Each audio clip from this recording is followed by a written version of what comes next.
வாங்க, நாம இப்போ ஒரு பயணம் போகலாம். குருக்ஷேத்திரத்தோட அந்த பிரம்மாண்டமான போர்க்களத்துக்கு. வரலாற்றையே மாத்தி எழுதப் போற அந்த முக்கியமான தருணத்துல நாம நிக்கிறோம். கண்ணு கெட்டின தூரம் வரைக்கும் லட்சக்கணக்கான வீரர்கள் 2 பெரிய படைகளா பிரிஞ்சு ஒருத்தருக்கு ஒருத்தர் எதிரா நிக்கிறாங்க. இது வெறும் ஒரு நிலத்துக்கான சண்டை இல்ல. இது தர்மத்துக்கும் அதர்மத்துக்கும் நடக்கப் போற ஒரு மாபெரும் யுத்தம்.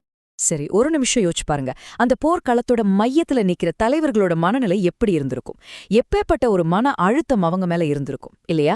சரி வாங்க, இப்ப நாம கௌரவ இளவரசன் துரியோதனனோட பார்வையிலிருந்து இந்த சூழலை எப்படி பாக்குறான்னு தெரிஞ்சுக்கலாம். பாண்டவர்களோட படைய அவங்களோட அந்த அசைக்க முடியாத வியூகத்தை பார்த்ததும் துரியோதனனுக்குள்ள ஒரு விதமான கலக்கம் ஏற்படுது. அந்த பதட்டத்தோடவே அவன் நேரா தன்னோட குரு, தன்னோட படைத்தளபதி துரோணர் கிட்ட போய் பேச ஆரம்பிக்கிறான். அப்போ துரியோதனன் துரோணர் கிட்ட என்னதான் பேசினா? மேலோட்டமா பார்த்தா நம்ம டீம்ல யார் யாரெல்லாம் இருக்காங்கன்னு சும்மா ஒரு லிஸ்ட் சொல்ற மாதிரி தான் தெரியும். ஆனா அங்கதான் விஷயமே இருக்கு. அவன் பயன்படுத்தின ஒரு வார்த்தைக்கு பின்னாடியும் ஒரு பெரிய கணக்கு இருக்கு. இந்த ஸ்லோகத்தோட நேரடி தமிழ் அர்த்தம் என்னன்னு தெரியுமா? பிராமணர்கள்ல சிறந்தவரே, உங்க கவனத்துக்காக என் படைய வழிநடத்த போற தகுதியான தளபதிகள் இவங்கதான், தெரிஞ்சுக்கோங்க அப்படின்னு சொல்றான். கேக்குறதுக்கு ரொம்ப சிம்பிளா இருக்கு இல்லையா? ஆனா நிஜமாவே இது அவ்ளோ சிம்பிளா இல்ல. அவன் பேசின ஒவ்வொரு வார்த்தையும் ஒரு சைக்கலாஜிக்கல் கேம்ல யூஸ் பண்ற ஆயுதமா? இந்த ஒரு லைன்ல ஒளிஞ்சிருக்கிற அந்த மைண்ட் கேமை தான் நாம இப்போ டீகோட் பண்ண போறோம். சரி வாங்க, இந்த ஸ்லோகத்தை இப்போ நாம வார்த்தை வார்த்தையா பிரிச்சு மேயலாம். துரியோதனனோட உண்மையான மைண்ட் செட் என்ன, அவனோட மனசுக்குள்ள என்ன ஓடிட்டு இருக்குங்கிறத அவன் வார்த்தைகள் மூலமாவே கண்டுபிடிக்கலாம். முதல்ல இந்த வார்த்தைகளை பாருங்க. அஸ்மாகம் தோ விசிஷ்டாயே. அவன் பாட்டுக்கு நம்ம வீரர்கள் நல்ல வீரர்கள்னு சும்மா சொல்லல. அதுக்கு பதிலா குறிப்பா ரொம்ப ஸ்பெஷலானவங்க அப்படின்னு சொல்றான். எதுக்கு அப்படி ஒரு வார்த்தையை அவன் தேர்ந்தெடுக்கணும்? அதுல தூ அப்படிங்கிற வார்த்தைக்கு ஆனால்னு அர்த்தம். அதாவது பாண்டவர் படை ஒரு பக்கம், ஆனால் எங்க படை அப்படின்னு ஒரு கம்பாரிசன் கொண்டு வர்றான். அடுத்ததா விசிஷ்டா, இதுக்கு அர்த்தம் ஸ்பெஷலா தகுதி வாய்ந்தவங்கன்னு. இது எதுக்கு? தன்னோட படை வீரர்களுக்கு ஒரு பெரிய ஈகோ பூஸ்ட் கொடுக்கறதுக்கு தான். அவங்களோட திறமைய ரொம்ப பெருசா பேசுற. அப்போ பாத்தீங்கன்னா இது சும்மா ஒரு லிஸ்ட் கிடையாது, இது ஒரு ஸ்ட்ராட்டஜிக் மூவ். போருக்கு முன்னாடி தன்னோட ஆளுங்களோட மோரலை ஏத்துறதுக்கான ஒரு தந்திரம். ஓகே, அடுத்த வார்த்தை இதை விட இன்ட்ரெஸ்டிங்கா இருக்கும். துரியோதனன் தன்னோட குரு துரோணர் கிட்ட ஒரு வார்த்தை சொல்றான். நீ போத அப்படின்னா தெரிஞ்சுக்கோங்கன்னு ஒரு ரிக்வெஸ்ட் கிடையாது, அது ஒரு ஆர்டர்.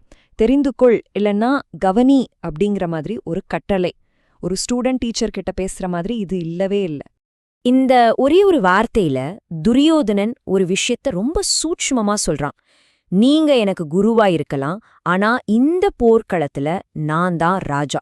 ஃபைனல் அத்தாரிட்டி என்கிட்ட தான் இருக்குன்னு இன்டைரக்டா ஒரு மெசேஜ் கொடுக்கறான். அடுத்து அவன் துரோணரை கூப்பிடுற வார்த்தை த்விஜோத்தம. கேட்கறதுக்கு ரொம்ப மரியாதையான வார்த்தை மாதிரி தான் இருக்கு, ஆனா இதுக்குள்ளேயும் ஒரு கணக்கு இருக்கு. அது என்ன? இங்கதான் விஷயம் டபுள் மீனிங் ஆகுது. ஒரு பக்கம் நீங்க பிராமணர்கள்லயே சிறந்தவர்னு சொல்லி ஐஸ் வைக்கிறான். அதே சமயம் இன்னொரு பக்கம், நீங்க ஒரு பிராமணர், உங்களுக்கு பாண்டவர்கள் மேல பாசம் இருக்கலாம், ஆனா இப்போ நீங்க எனக்கு வேலை செய்றீங்க, எனக்கு தான் விசுவாசமா இருக்கணும்னு ஒரு சின்னதா வார்னிங் கொடுக்கறான். பாத்தீங்களா அந்த பாலிடிக்ஸ? இப்போ அடுத்த வார்த்தைகளை பாருங்க. இதுல அவன் சொல்ற உடைமை சொல் ரொம்ப முக்கியம். அவன் கௌரவர்கள் படைன்னு சொல்லல, மம சைன்யஸ்ய, அதாவது என்னுடைய படை அப்படின்னு ரொம்ப அழுத்தி சொல்றான். இது அவனோட ஈகோவை காட்டுது. இந்த போர் என்னோடது, இந்த படை என்னோடது, இதுல வர்ற வெற்றி எனக்கு மட்டும்தான் சொந்தம்னு உரிமை கொண்டாடுறான். சரி, இப்போ நாம தனித்தனியா பார்த்த இந்த வார்த்தைகள் எல்லாத்தையும் ஒன்னா சேர்த்து பார்க்கலாம். அப்போதான் அவனோட முழு ஸ்ட்ராட்டஜியும் நமக்கு புரியும். பாத்தீங்களா? ஒரே ஒரு லைன் தான், ஆனா அதுக்குள்ள புகழ்றது, மிரட்டுறது, ஆர்டர் போடுறது, ஈகோ காட்டுறது, ஓனர்ஷிப் எடுக்கிறதுன்னு எவ்ளோ விஷயம் இருக்கு. இது சும்மா வார்த்தைகள் இல்ல, இது துரியோதனனோட மொத்த மைண்ட் செட்டோட ஒரு எக்ஸ்ரே காப்பி.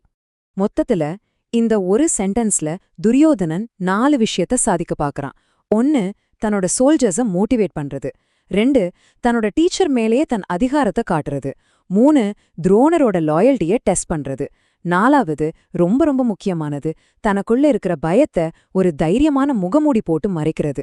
சரி, இந்த ஆழமான அனாலிசிஸ்ல இருந்து நம்ம என்ன தெரிஞ்சுக்கலாம்? ஒரு சின்ன ஸ்லோகத்துக்குள்ள எவ்ளோ பெரிய உலகம் ஒழிஞ்சிருக்குன்னு பார்க்கலாமா? சொல்வாங்க இல்லையா, கீதையோட ஒவ்வொரு சொல்லும் ஒரு ஆழ்கடல் அப்படின்னு. அது எவ்ளோ பெரிய உண்மைன்னு இப்ப புரியுது பாருங்க. உள்ளே போக போக புது புது அர்த்தங்கள் கிடைச்சுக்கிட்டே இருக்கு. அப்போ இதிலேருந்து நமக்கு கிடைக்கிற முக்கியமான பாடம் என்னன்னா, ரொம்ப சாதாரணம்னு நாம நினைக்கிற ஒரு வரிக்குள்ள ஒரு மனுஷனோட ஈகோ, அவனோட பயம், அவனோட அரசியல் தந்திரம்னு எல்லாத்தையும் போட்டு பொதிஞ்சு வைக்க முடியும். ஒரு ராஜாவோட மனசுக்குள்ள நடக்கிற ஒரு பெரிய புயலையே வெறும் சில வார்த்தைகள் எவ்வளோ அழவா படம் பிடிச்சு காட்டுது பாருங்க. சில சமயம் கையில ஏந்திர ஆயுதங்களோட எடையை விட வாயிலிருந்து வர்ற வார்த்தைகளோட எடை ரொம்பவே அதிகமா இருக்கும். கடைசியா உங்களுக்காக ஒரு கேள்வி. ஒரே ஒரு வாக்கியம் ஒருத்தரோட மனசுக்குள்ள நடக்கிற போரே படம் பிடிச்சு காட்ட முடியும்னா, அப்போ நம்ம தினமும் பேசுற ஆயிரக்கணக்கான வார்த்தைகளுக்கு பின்னாடி இன்னும் என்னவெல்லாம் ஒளிஞ்சிருக்கலாம்? யோசிச்சு பாருங்க.